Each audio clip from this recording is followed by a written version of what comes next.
Halo, Assalamualaikum warahmatullahi wabarakatuh dan welcome to my channel. Jadi di video kali ini saya akan memberikan materi tentang strategi kreatif dalam mengaktifasi mengaktifasi membangun personal branding. Oke, kita mulai saja. Oke, kita akan berbicara mengenai strategi kreatif aktivasi personal branding pada peminatan desain grafis. Jadi saya akan memberi materi tentang bagaimana kita sebagai seorang desainer yang di bidang desain grafis itu bagaimana mengaktifasi personal branding melalui strategi. Oke, kita mulai dari profil seorang wali kota Bandung, yaitu Pak Ridwan Kamil. Nah, Pak Ridwan Kamil ini nama lengkapnya adalah Dr. H.C.H. Muhammad Ridwan Kamil STMID. Wow, banyak sekali ya. Kalau MUD itu singkatannya kalau nggak salah Master of Urban Design. Jadi dia sempat kuliah di luar negeri, gitu ya. Kemudian beliau lahir tanggal 4 Oktober tahun 71 di Bandung. Pendidikannya pun dia dari SMP, SMA, dan S1-nya itu masih di Indonesia, ya di kota Bandung sendiri. Kemudian menginjak S2, beliau di Universitas California Berkeley tahun 95 sampai 97, dan kemudian terakhir dia merupakan doktor kehormatan bidang administrasi publik oleh Universitas Dong-A. Nah, beliau ini kalau dilihat dari background pendidikan, beliau sangat pintar ya, dan sangat cerdas sekali gitu ya. Dan kelihatan nih dari fotonya itu terlihat seperti image-nya seorang yang sangat intelektual. Nah, dari jejak karirnya di tahun 78-97 beliau masih study ya. Saya lupa menulis ya. Kemudian 97 sampai 2002 dia masih study juga, belajar. 2004 2013 beliau kerja. Beliau sempat kerja di perusahaan orang lain ya, perusahaan asing, dan beliau juga bekerja di luar negeri, di perusahaan luar negeri. Kemudian setelah beliau mendapatkan ilmu dari bekerja itu, tahun 2013 sampai 2018 beliau membangun perusahaan. Ya, itu hebat sekali gitu. Nah, kemudian di tahun 2018 sampai 2023 beliau mencalonkan diri sebagai wali kota Bandung dan akhirnya terpilih menjadi seorang wali kota Bandung. Wah, sungguh hebat ya perjalanan beliau ini kalau dilihat dari backgroundnya dan dilihat dari jejak karirnya, bahwa ternyata Pak Ridwan Kamil itu juga membangun personal brandingnya dari masa dia sekolah gitu. Jadi sebelum kita bahas lebih lanjut mengenai Pak Ridwan, kita lanjut ke pembahasan selanjutnya. Nah, untuk membangun personal branding gitu ya, ada yang kita perlu lakukan gitu ya. Yang pertama itu adalah kompetensi gitu ya. Jika dilihat dari profil Ridwan Kamil ya, bahwa ternyata beliau itu sudah berkompetensi dari sejak dia sekolah gitu ya. Dia membangun benih unggul karakter pribadi melalui beda autentik. Gak hanya beda saja gitu ya supaya kita dikenal orang gitu, tapi kita juga harus ada beda autentik ya. Beda yang memang beda banget yang tidak dimiliki oleh pesaing kita. Nah, Pak Ridwan Kamil ini ternyata membangun kompetensinya itu sejak di bangku sekolah ya, dan dia menghasilkan banyak prestasi dan penghargaan baik nasional maupun internasional. Kemudian yang kedua adalah connectivity ya. Connectivity artinya koneksi. Kita harus membangun koneksi seluas-luasnya, karena logikanya gini, ketika memberi pupuk ya agar bibit tumbuh dan berbunga. Jadi ketika kita membangun koneksi yang seluas-luasnya dengan baik, maka nanti hasilnya itu akan kembali ke kita. Nah, Pak Ridwan Kamil ini telah membangun koneksinya loh ya, supaya masyarakat itu tahu tentang Ridwan Kamil ini siapa sih gitu ya. Dan dia membangun dan dia membangun koneksi itu melalui berbagai media, ya salah satunya media sosial yaitu Instagram, Facebook. Kemudian yang ketiga itu ada creativity. Jika kompetensi berada dalam tataran pikiran, ya kompetensi dalam pikiran kita harus challenge gitu ya. Tapi connectivity dan kreativitas itu adalah tindakan ya. Kita punya kompetensi gitu ya. Kompetensi kita adalah misalnya kompetensi saya adalah seorang ilustrator di bidang buku anak gitu ya. Tapi kompetensi itu nggak akan kelihatan oleh masyarakat jika kita tidak bertindak, ya nggak? Nah, bertindak itu dengan cara apa? Dengan cara connectivity, yaitu membangun koneksi melalui media sosial, dan creativity bagaimana caranya kita menyajikan kompetensi kita itu dengan cara kreativitas. Nah, itu untuk apa ya? Tujuannya adalah untuk membangun target audience. Nah, Gubernur Jawa Barat Pak Ridwan Kamil itu selama ini dikenal sebagai salah satu dari segelintir politikus yang dekat dengan generasi muda, gitu ya. Reputasi itu tak terlepas dari cara beliau mengoptimalkan penggunaan media sosialnya dengan gaya anak-anak muda. Kalau kalian lihat di Facebook, Twitter, Instagramnya itu Ridwan Kamil itu sangat dekat sekali bahasanya ya dengan generasi muda. Keempat adalah compliance dan contribution. Ya, kalau kompetensi di pikiran, kemudian connectivity dan creativity di tindakan, maka compliance dan contribution itu adalah kontrol atas reputasi yang dibangun dalam personal branding. Tapi di dalam personal branding, kalau kita tidak punya attitude yang baik, ya percuma saja, karena attitude itu atau perilaku merupakan salah satu elemen terpenting dalam membangun personal branding. Nah, dalam membangun personal branding perlu menghindari diri dari sifat-sifat yang jelek ya, atau yang buruk gitu, seperti munafik, sombong, tidak percaya diri dan lain sebagainya, ya. Karena dengan gitu kita akan dinilai sama orang-orang yang melihat kita, masyarakat yang melihat kita, gitu ya. Kalau attitude kita nggak bagus, maka citra kita juga nggak akan bagus. Dan maka kita harus berbuat baik, gitu ya. Berbuat baik setiap hari, harus berproses diri menjadi seseorang yang baik, ya, agar masyarakat melihat kita juga baik. Nah, kemudian yang kedua, elemen kedua yang penting itu dalam membangun personal branding itu adalah penampilan ya teman-teman.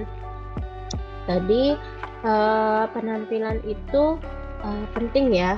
Kan ada juga yang pepatah mengatakan begini, orang itu yang dilihat penampilannya dulu, ya atau tidak, gitu ya.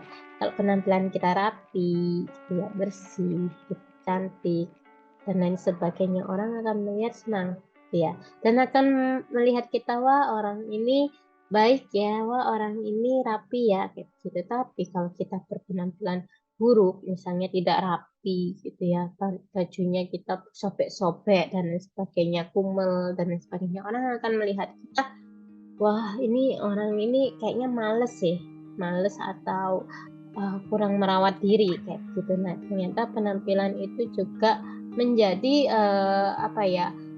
eye visual masyarakat untuk mempersepsikan diri kita. Para ahli komunikasi pun juga mengatakan bahwa penampilan adalah komunikasi non-verbal dalam menyampaikan keinginan, ambisi, serta tempat kita di mata masyarakat dan menciptakan persepsi orang mengenai value atau nilai kita yang kerap dijadikan basis dari ekspektasi masyarakat terhadap perilaku Anda secara profesional. Nah, kalau kalian lihat nih, itu kan ada calon wali kota Bandung ya, calon 1, 2, 3, dan 4 gitu ya.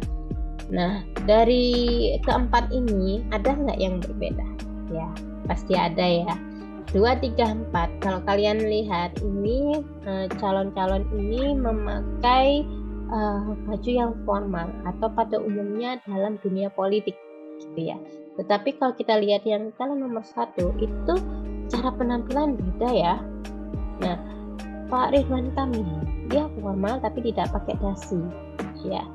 Kemudian wakilnya dia memakai baju koko dan peci gitu. Kan beda banget ini ya sama yang lainnya. Nah, ini ternyata penampilan itu juga menjadi komunikasi nonverbal gitu ya. Masyarakat akan menilai, wah, ini misalnya saya seorang masyarakat ya yang memilih Pak Ridwan Kamil, itu saya akan menginterpretasikan seperti ini. Wah, Pak Ridwan Kamil ini orangnya intelektual ya, kalau dilihat dari atributnya, intelektual, cerdas, pintar gitu ya. Dan di kalangan akademisi ya, beliau itu orang yang sangat cerdas sekali gitu ya. Tapi beda dengan Pak wakilnya gitu ya, beliau memakai peci, koko gitu ya, seakan-akan ada image religius gitu ya. Jadi ketika pasangan ini disatukan, akhirnya ada kombinasi antara intelektual dan religius gitu. Nah, masyarakat akan berpikir bahwa membangun Bandung itu perlu seorang wali kota dan wakil wali kota yang intelektual dan religius supaya Bandung itu bisa maju. Seperti itu. Makanya nggak salah kalau tahun 2018 sampai 2023 Pak Ridwan Kamil dan pasangannya terpilih menjadi wali kota Bandung. Nah, kemudian membangun personal branding melalui media sosial seperti yang dilakukan Pak Ridwan Kamil. Apa aja sih supaya membangun personal branding itu dengan baik ya melalui media sosial? Nah, yang pertama adalah membuat profil yang baik di sosial media.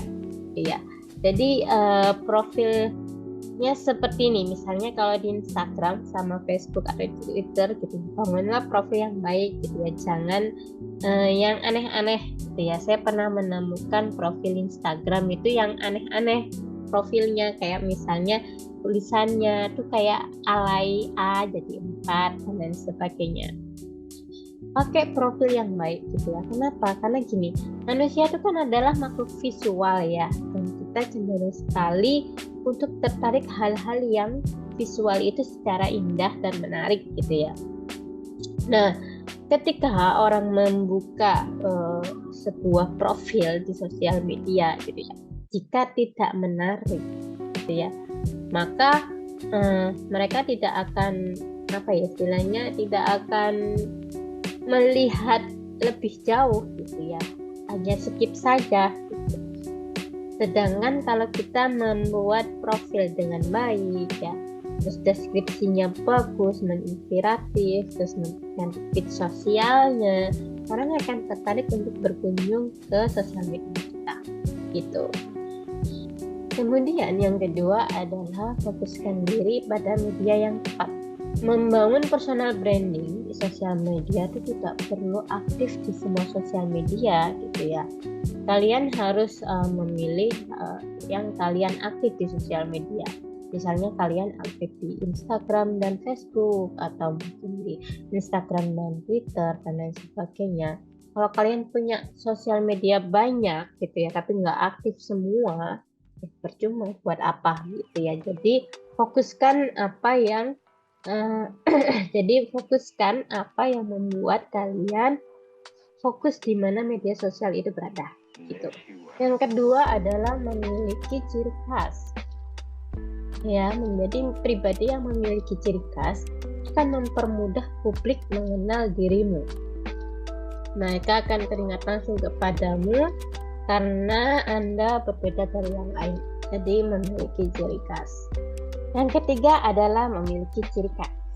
Jadi pribadi yang memiliki ciri khas itu akan memudahkan audiens untuk mengenal Anda. Jadi mengenal diri kalian itu lebih mudah jika kita punya ciri khas ya. Tadi yang saya bilang memiliki beda, tapi ya beda yang autentik. Kemudian yang keempat, temukan dan posting konten sesuai minat dan passion.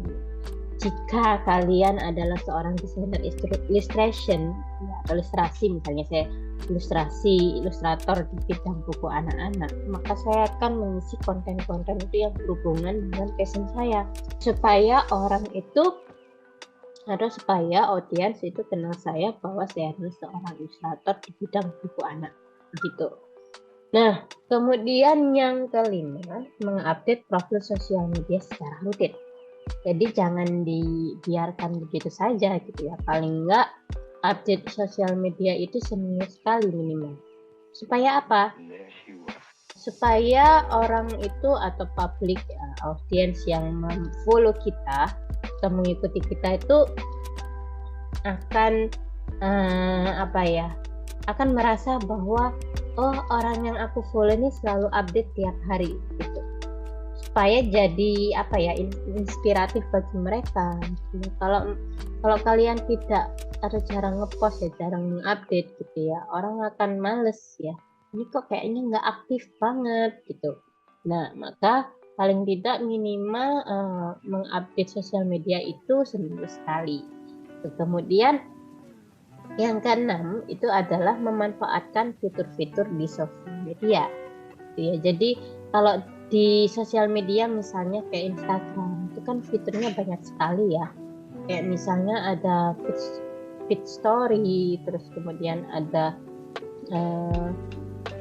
reels dan lain sebagainya. Nah, itu kalau bisa dimanfaatkan fitur-fitur tersebut digunakan ya, supaya istilahnya audiens itu akan mengenal kita ya, dan audiens yang tidak mengenal kita pada akhirnya juga mengenal kita, dan algoritma sebuah sosial media itu pasti jalan terus gitu ya. Nah, kalau kita aktif memakai fitur-fitur tersebut ya, insya Allah pasti algoritma itu akan jalan terus ya, dan akan mempublish secara tidak langsung, mempublish diri kita ke audiens gitu. Nah, kemudian ada membangun relasi ya. Jadi selain kita bermain media sosial, kita juga harus membangun relasi di media sosial gitu ya. Siapa tahu kita bisa berkolaborasi dengan influencer lainnya gitu ya. Atau kita bisa punya ide inspiratif dengan orang-orang yang misalnya sama-sama seprofesi. Misalnya saya tadi ilustrator di bidang buku anak. Bisa jadi saya mengikuti orang-orang yang juga sesama ilustrator ya, untuk menjadi inspiratif saya selalu untuk istilahnya berkarya gitu ya. Tapi jangan melupakan bahwa kita punya beda yang autentik dengan pesaing kita ya. Kemudian siapa tahu kita juga bisa berkolaborasi dengan komunitas lain atau influencer lain, dan juga sesama profesi, misalnya ilustrator buku anak, satunya ilustrator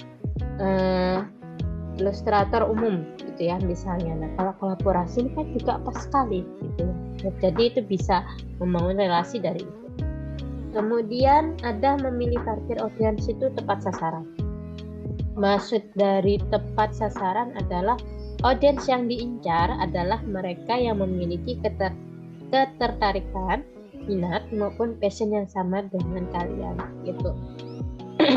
Jadi misalnya kalian memilih target audiens ya agar tepat sasaran gitu ya, maka kalian pasti di dalam sosial media itu tidak hanya kalian memanfaatkan fitur-fitur, tapi mungkin saja kalian bisa bergabung dalam komunitas ilustrator, di mana pasti ilustrator tersebut juga punya follower yang juga sepeminatan dengan mereka, atau orang-orang yang minat dengan karya mereka gitu. Nah, secara tidak langsung itu juga nanti akan balik ke kita gitu ya. Bisa jadi audiens itu juga sama dengan kita dan lain sebagainya. Jadi harus tadi memposting konten-konten yang sesuai dengan minat dan passionmu, sehingga secara tidak langsung follower yang sesuai dengan kita itu akan datang sendiri.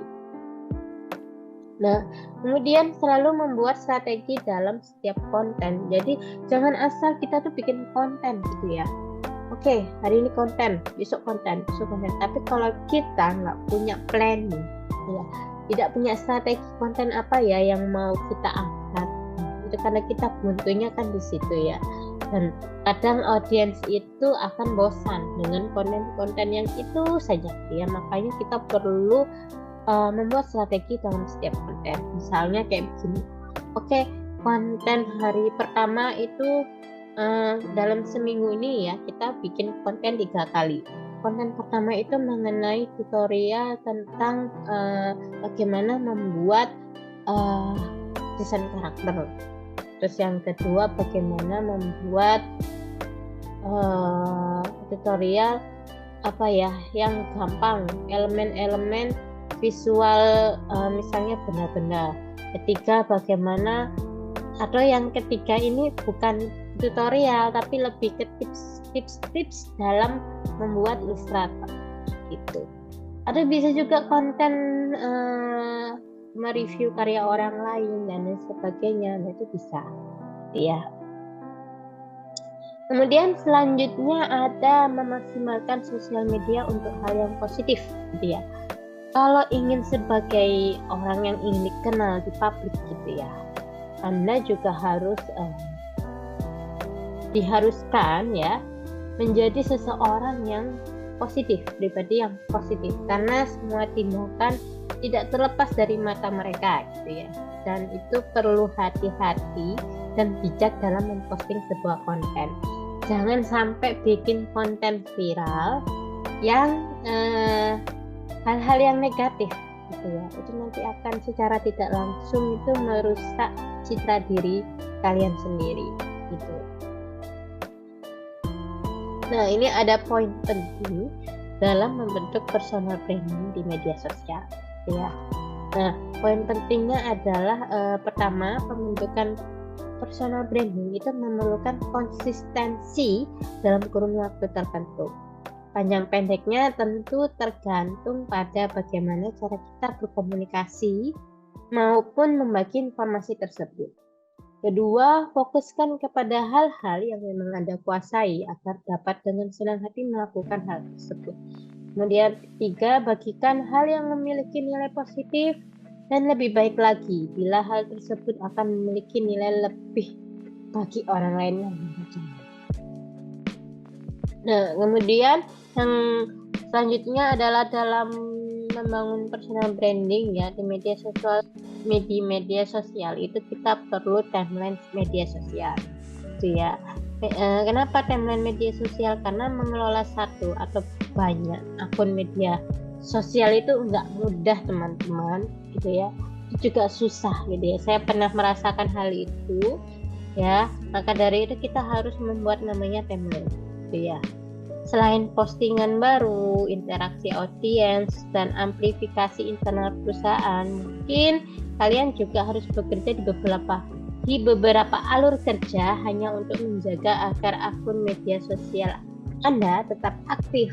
Maka itu diperlukan timeline. Biasanya timelinenya itu berupa konten kalender gitu ya. Nanti akan saya bagikan di grup ya, konten kalender itu seperti apa, dan nanti ini akan kalian kerjakan. Oke. Nah, fungsi konten kalender itu apa sih? Udah ya. Jadi konten kalender itu membuat Anda lebih mudah untuk merencanakan apa yang akan dilakukan di masa depan, baik dalam kurun waktu mingguan, bulanan, bahkan tahunan. Berikut beberapa manfaat konten kalender ya. 1. Lebih mudah mengatur deadline dan bertanggung jawab untuk menyelesaikan pekerjaan. Kedua, Anda dapat melihat semua pekerjaan pada satu tempat, post blog, pesan sosial, acara, bulletin email, podcast, hingga video. Dan ketiga, berpikir secara strategis tentang konten yang akan Anda buat. Singkatnya, Anda akan bekerja lebih efisien dan efektif serta mengurangi stres. Nah, terima kasih dan sudah menyimak ya. Terima kasih telah menyimak saya dalam memberikan presentasi. Nah, jika kalian ada pertanyaan mengenai tadi ya, personal branding, strategi kreatif dalam membangun atau mengaktifasi personal branding melalui media sosial gitu ya, kalian bisa bertanya di kolom komentar ya. Silakan aja ditulis, nggak apa-apa. Nanti akan saya jawab gitu ya di kolom komentar. Atau kalau mau lebih privat ya bisa kalian DM saya di WhatsApp ya, yang di grup mata kuliah ini desain grafis 3 itu bisa DM saya via WhatsApp. Dan semoga materi ini bermanfaat untuk kalian dan jangan lupa ya follow, subscribe, dan likes-nya.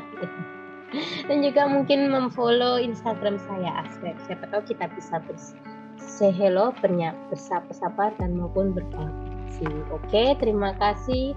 Assalamualaikum warahmatullahi wabarakatuh. Bye-bye.